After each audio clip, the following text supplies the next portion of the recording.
Assalamualaikum warahmatullahi wabarakatuh. Selamat berjumpa kembali dengan kami Merpati Z Channel, berada di Samarinda. Ulasan hari ini kita akan membahas tentang kawin paksa, nikah paksa. Ya, sebelum kita lanjutkan, ya mohon subscribe-nya ya, karena subscribe itu gratis. Kemudian like, komen, kemudian notifikasinya dihidupkan supaya tidak tertinggal oleh channel atau tayangan-tayangan berikutnya yang lebih menarik ya. Baik, kalau kita mendengarkan kawin paksa ini teringat pada zaman cerita Siti Nurbaya ya. Siti Nurbaya itu ceritanya kawin paksa dengan Datuk Maringgi karena terpelilit utang gitu ya. Oke, kita kembali ke makalah kita, yakni merpati ya. Merpati kolong ataupun balap ataupun kolong mejaan itu ya semuanya sebenarnya hampir mirip-mirip aja, karena cara bermainnya aja yang berbeda ya, cara bermainnya berbeda. Kemudian kriteria burungnya juga sedikit berbeda, sedikit aja, enggak banyak gitu ya. Jadi yang dimaksudkan dengan kawin paksa itu bukan seperti manusia ya, artinya kalau manusia itu perasaannya kan lebih kecenderungannya kan namanya punya akal, punya pikiran ya. Jelasnya ya kalau zaman sekarang untuk kawin paksa ya ndak logis gitu ya, sudah bukan zaman nih ya, bukan zamannya. Tapi sehubungan dengan merpati, kenapa harus dikawin paksakan? Nah, ini karena ada alasan yang kuat. Karena kalau tidak begitu nanti kita nggak akan dapat keturunan yang akan kita inginkan, seperti itu ya. Utamanya kawin paksa itu dilakukan untuk merpati yang memang kita jodohkan untuk diambil keturunannya, bukan kita mainkan gitu ya. Jadi kalau memang niatannya itu breeding atau ternak ya, soal warna ya enggak masalah ya, sebabnya kalau untuk bermain ya berbeda lagi. Untuk bermain biasanya kita menjodohkan itu sesuai dengan keinginan jantannya begitu ya, atau disesuaikan dengan babu lolohnya atau indukannya yang biasa meloloh, biasanya begitu. Tapi rata-ratanya sekarang yang dibikin geberan untuk cewekannya itu rata-rata diambil warna yang mencolok, contohnya lampe atau selap atau pelontang atau belontang ya. Karena apa? Kalau untuk bermain itu biasanya kalau dari jarak jauh jantannya itu lebih mengenali betinanya daripada yang warna-warna yang gelap, maksudnya gitu ya. Itu maksudnya. Jadi kadang-kadang juga ada yang mewarnai ketiak betinanya itu dengan warna apa namanya, warna-warni gitu ya. Ada yang merah, ada yang kuning, ada yang hijau, ada yang biru. Nah itu monggo-monggo saja itu supaya teken betina, maksudnya tepat betina gitu ya, cara melatihnya begitu. Sebabnya apa? Untuk mencari wadonan atau betinaan yang untuk main ini kadang-kadang kita sulit untuk mendapatkan ya, yang pelontang begitu ya. Jadi ya itu silahkan. Baik, kita kembali ke ulasan kita, yaitu tentang kawin paksa ini. Wah, serem sekali ini. Jadi tujuannya jelasnya hanya untuk mengambil keturunan. Seperti di depan Anda ini adalah keturunan dari terah ya. Turunan dari terah, kemudian kita coba silangkan kita ambil keturunannya, mudah-mudahan nanti anaknya bisa membawa nama harum atau ya katakanlah juara begitu ya, atau paling tidak ya bisa laku mahal. Jelasnya UUD ya, ujung-ujungnya tetap duit ya.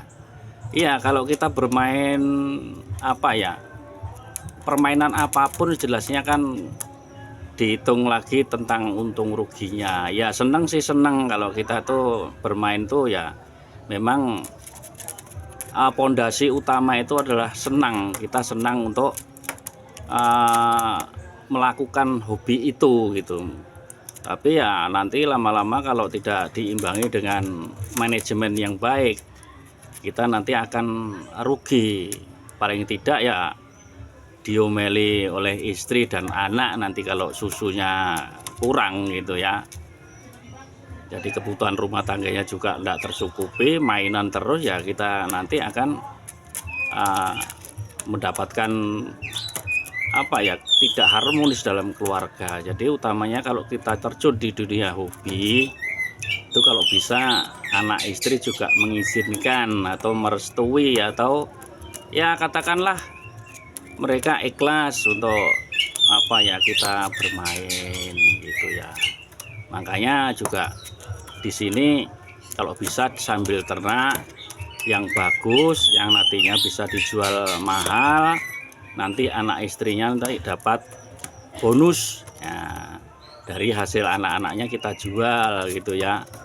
Jadi penghobi merpati bukan cuman hanya di lapangan saja, tetapi juga ternak pun kalau memang ternakannya bagus-bagus, kita pantau di lapangan nantinya itu juga nanti akhirnya ke tempat kita juga apanya ya, namanya kita juga mendapat nama harum gitu, nama yang bagus.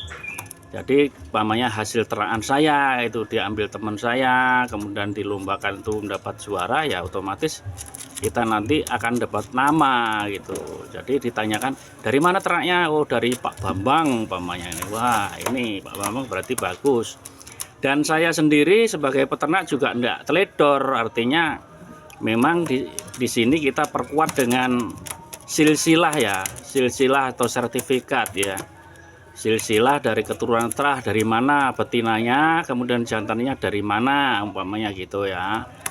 Atau mungkin betinanya itu dari terah si A umpamanya, kemudian jantannya kita ngambil dari yang sudah juara walaupun belum punya nama ya, belum punya terah gitu katakanlah, tapi dia sudah juara, itu bisa juga disilangkan. Karena kadang-kadang burung itu pasti ada kekurangan dan kelebihan. Umpamanya contoh juara tapi kan mungkin ada kekurangannya. Kekurangannya apa? Kekurangannya mungkin setutnya kurang panjang, atau sprintnya kurang cc-nya kurang cepat gitu. Mungkin kita juga bisa kawin silangkan dengan yang punya cc betinanya ya, maksudnya betinanya yang punya cc terpantau ya. Jelasnya kalau terah itu sudah terpantau, ini burung turunan ini cc-nya begini, itu sudah apa ya, sudah terseleksi lah katakanlah gitu. Jadi ini turunan yang punya silsilah atau punya sertifikat itu penting sekali bagi peternak maupun calon pembelinya, nanti yakin bahwa hasil ternakan kita itu adalah tidak main-main gitu. Dibarengi dengan ring ya, kita buatkan ring. Jadi peternak juga harus siap ring ya. Jadi ternakan kita itu nanti itu harus ditandai dengan ring. Kalau nggak kita tandai dengan ring ya nanti ada keraguan di pihak pembelinya begitu ya. Jadi oke, kawin paksa jelasnya bukan masalah kita memaksakan kehendak kita, tetapi paling tidak kita belajar untuk membuat galur ya, atau jalur darah untuk kejuaraan. Kita mempersiapkan diri untuk apa ya, untuk permainan merpati kolong ataupun merpati balap, terserah aja nanti urusannya kemana. Atau merpati kolong meja, silahkan saja, tergantung di daerah masing-masing itu yang rame apa. Kalau yang rame itu merpati kolong meja, ya kita utamakan cari indukan-indukan yang memang untuk kolong meja gitu ya. Kalau yang di sini banyak merpati kolong, ya kolong bebas maksudnya, ya kolong bebas lah. Merpati-merpati kita itu diusahakan untuk ke arah merpati kolong bebas. Begitu juga dengan balap ya. Oke, mungkin ulasan kita hari ini itu aja, tidak panjang lebar. Jelasnya kawin paksa ini diperlukan juga untuk mengambil keturunan berikutnya.